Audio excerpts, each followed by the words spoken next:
बिस्मिल्लाहिर्रहमानिर्रहीम अस्सलाम वालेकुम काश्तकार भाइयों। गंदम के खेत के अंदर एक बहुत बड़ा मसला जो हमारा है वो ये है कि हमारी जो फसल है उसके अंदर यकसानियत नहीं होती। यानी फसल हमारी किसी तरफ से बड़े साइज़ की होती है, पौधों का कद ज़्यादा होता है, बढ़ोतरी ज़्यादा होती है, और किसी जगह पे पौधों की बढ़ोतरी कम होती है, पौधों का कद जो है वो छोटा होता है।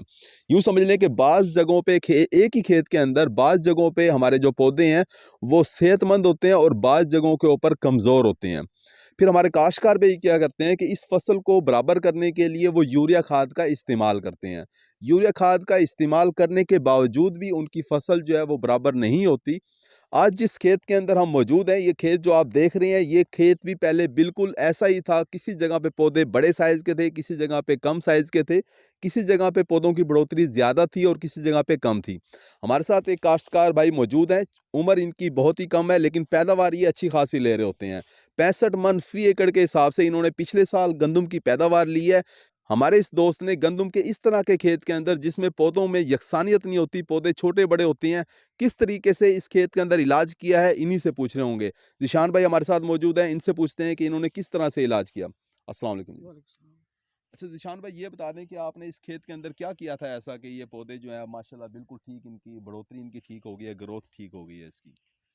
जी सर, ये मैं असल में 10 एकड़ रकबा काश्त करता हूँ।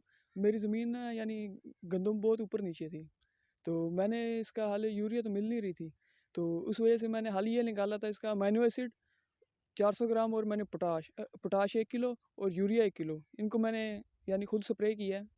पर एकड़ के हिसाब से 4 टंकियाँ लगाई थी, तो जहाँ पे छोटी थी वहाँ पे मैंने ज़रा थोड़ा भारा हाथ रख के ना तो स्प्रे की थी। जहाँ पे यानी हाइट सही थी गंदम की, गंदम भी सही थी, उधर ज़रा थोड़ा मैंने हल्का हाथ रखा था, तो ताकि मेरी गंदम बराबर हो जाए। ठीक। अच्छा, आपने यूरिया 1 किलोग्राम हाँ जी, इस्तेमाल किया यूरिया 1 आपने। किलोग्राम मैंने पोटाश किया भी आपने 1 था। 1 किलोग्राम किलोग्राम इस्तेमाल डाली किया थी। और साथ में आपने अमाइनो एसिड अमीनो एसिड इस्तेमाल किया 400 ग्राम। 400 ग्राम। तो तीनों को आपने मिक्स करके जो है वो स्प्रे करवा दिया अपने एकड़ के हाँ ऊपर। जी, स्प्रे की तो थी। उससे जो है सारे पौधे जो हैं वो बराबर हो गए हाँ जी, मतलब। पौधे बिल्कुल बराबर हो गए थे और पौधे ना बिल्कुल सही हो गए थे, यानी जो कमज़ोर थे वो बिल्कुल ठीक हो गए थे, और ठीक। गंदम भी मेरी बराबर हो गई थी। अच्छा जिशान भाई, ये बताएं कि आप 65 मन फी एकड़ पैदावार ले रहे होते हैं गंदम की, जी। तो इसके ऊपर आप क्या ऐसा कुछ अलग से करते हैं कि आप अच्छी पैदावार ले रहे होते हैं? पूछ हम आपसे इसलिए रहे हैं ताकि हमारे जो दूसरे काश्तकार भाई जो इस वीडियो को देख रहे होंगे वो भी अगर अपनी पैदावार बढ़ा सकें, आप उन्हें क्या मशवरा देंगे? सर मैं ना उन्हें ये मशवरा देना चाहूँगा, जब फसल 60 दिन से ऊपर हो जाए ना, अमीनो एसिड, पोटाश इसकी स्प्रे एक लाजमी कर दें। फिर जब ठीक। गोब की हालत में हो तब पोटाश और अमीनो एसिड की दोबारा रिपीट स्प्रे कर दें, और नीचे पोटाश फ्लड करें, और हाइट देख के गंदम का हिसाब लगा के उस हिसाब से यूरिया फ्लड करें। उसके बाद जब मार्च का महीना आएगा, जब आखिरी पानी लगा रहे होंगे हम, उससे पहले आपने यानी मैं ज़्यादातर अमीनो एसिड और पोटाश यूज़ करता हूँ, ताकि ठीक। दाना सही बने, वज़न ज़्यादा है, मुझे वज़न ज़्यादा मिले। ठीक है। पोटाश आप ये ना जो सल्फेट आप पोटाश एसओपी वाली जो मिलती है वो इस्तेमाल करते हैं? जी, मैं नाइट्रेट ऑफ पोटाश यूज़ करता हूँ आप ज़्यादातर। पोटाशियम नाइट्रेट हाँ जी, इस्तेमाल जो करते नीचे हैं? फ्लड करता हूँ नाइट्रेट ऑफ पोटाश, जो ऊपर होती है वो 16 होती है। 16 पोटाश यूज 16 करते हैं, पोटाश। वो जाफर बिरादर वाला हाँ जो जी, हाँ यूज जी। करते हैं। यानी आप पोटाश और अमाइनो एसिड के आप तकरीबन 3 स्प्रे हाँ करते जी, हैं अपनी फसल हाँ के जी, ये ऊपर। कम से कम 3 स्प्रे करता हूँ, ताकि स्ट्रेस भी ना आए, यानी अगर स्ट्रेस में है तो स्ट्रेस भी ना, स्ट्रेस से निकल जाए, और फसल ज़्यादा प्यारी लगे, और पत्ता भी सही बने उसका, एवरेज भी सही है।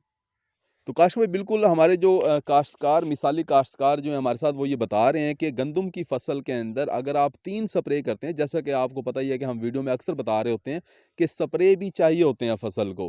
काश भाई, अगर आप 3 स्प्रे करते हैं अपनी फसल के अंदर, पोटाश के स्प्रे करें, साथ में ये अमाइनो एसिड के स्प्रे कर रहे होते हैं। 3 स्प्रे इन्होंने किए हैं अमाइनो एसिड और पोटाश के। पहला स्प्रे इन्होंने बताया कि हम तकरीबन 55-60 दिन की फसल के ऊपर करते हैं।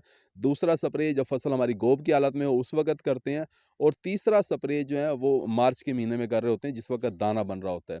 तो काश में 3 स्प्रे करके गंदम की एक अच्छी पैदावार हासिल कर सकते हैं। उम्मीद है कि वीडियो आपको समझ आ गई होगी। अपना ख्याल रखिएगा। अल्लाह हाफ़िज़।